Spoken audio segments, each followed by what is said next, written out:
you guys going back to your European national teams and just elevating your play. And you were able to do that this past Eurobasket.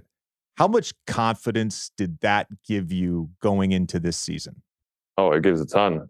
Just it's the opportunity you get to hoop, and there's really no restrictions. Like I'm bringing the ball up, handling pick and roll, trying to facilitate for other guys and stuff like that. So maybe I haven't been doing that as much in the NBA. So just showing that to other people and myself that I'm able to do that. So just to do it, I think this year's Eurobasket was really high level of basketball. A lot of NBA guys went back. So just being able to do it over there, I think it's easier to carry over here after that. The other story that I really like, and I couldn't find the verified version of this, but I know this story's real. Spinolis, who absolutely killed the United States in the semifinals of the 2006 World Championships. He's a Greek player, and he comes over to the U.S., and he's playing for the Houston Rockets, and he's trying to get playing time, and he says to Jeff Van Gundy, he's like, I don't understand why I'm not playing. He's like, over in Greece, he's like, I'm fucking Tracy McGrady.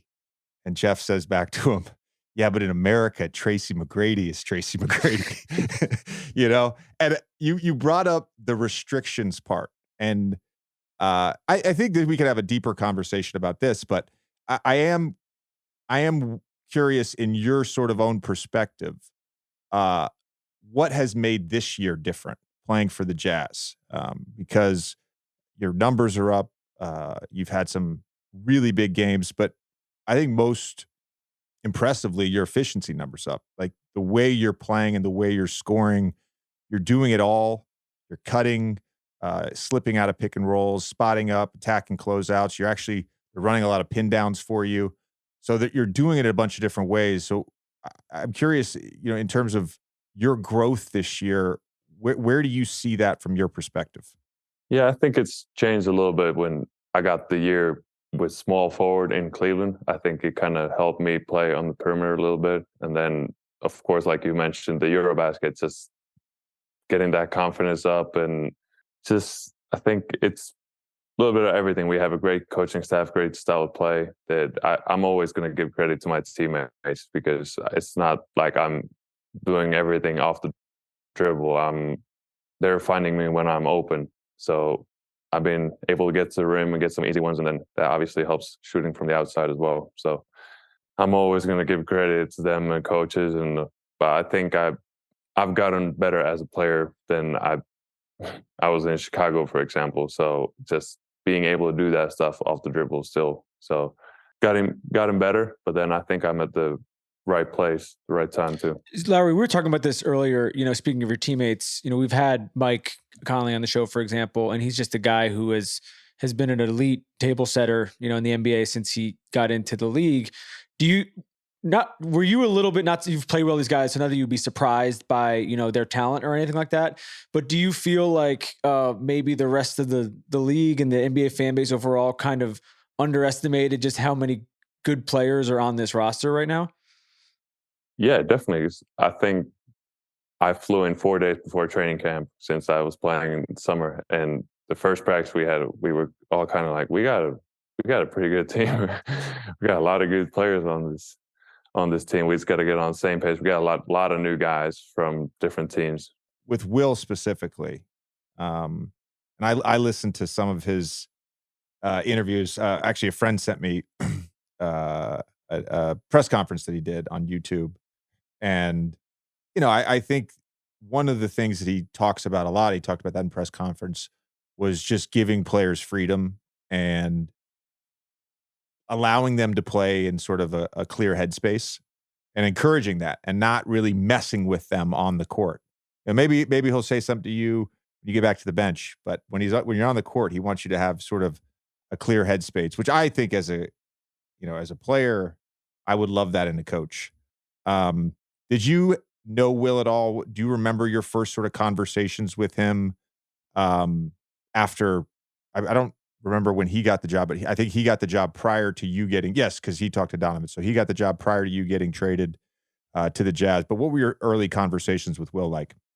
Yeah, I mean, So the trade happened the night before our first game of Eurobasket. So I was locked in for a tournament, and then the trade happened all of a sudden.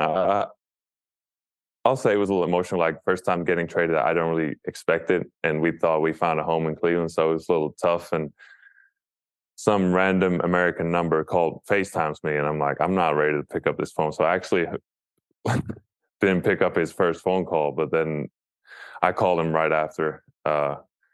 And that's when, I mean, it was just a brief introduction after that, but he let me focus on the international play. And then first, when I got to Utah, it was more about what you did in the Eurobasket. I want that same version here. So it encouraged me. And you talk about the confidence, just knowing that your coach wants you to play that way, the way I was playing last couple months. So I think that's what made it easier for me.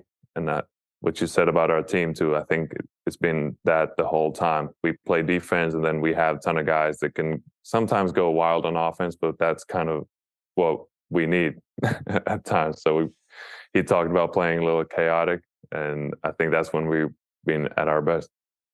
We were talking just now, and then obviously earlier, about just the talent level on the team. Do you think that there's I don't know if you call it a chip on your shoulder or just a level of kind of anger at the idea that like everyone is going into the season being like, these guys are tanking, like they're trying to get a top pick, and obviously you came out and did the complete opposite?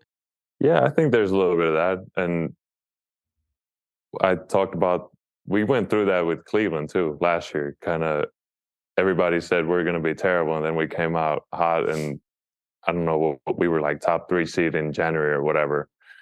And kind of knowing that, and then coming back here and seeing that we got good players and good staff around us, that we can make some noise. We just got to get the reps in and get on the same page. So I think that chip on the shoulder, everybody kind of has that.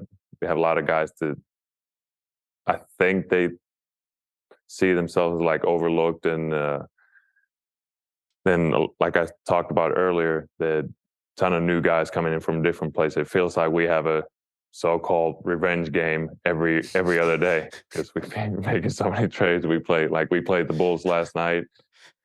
The previous home game was against Detroit with Kelly Olynyk, and so that's how it feels like. So I think everybody kind of has that, trying to prove themselves this year. So, as always, thank you for listening to the show. Please subscribe on YouTube, Spotify, Apple, Wondery, wherever you listen to your podcast. We appreciate you guys.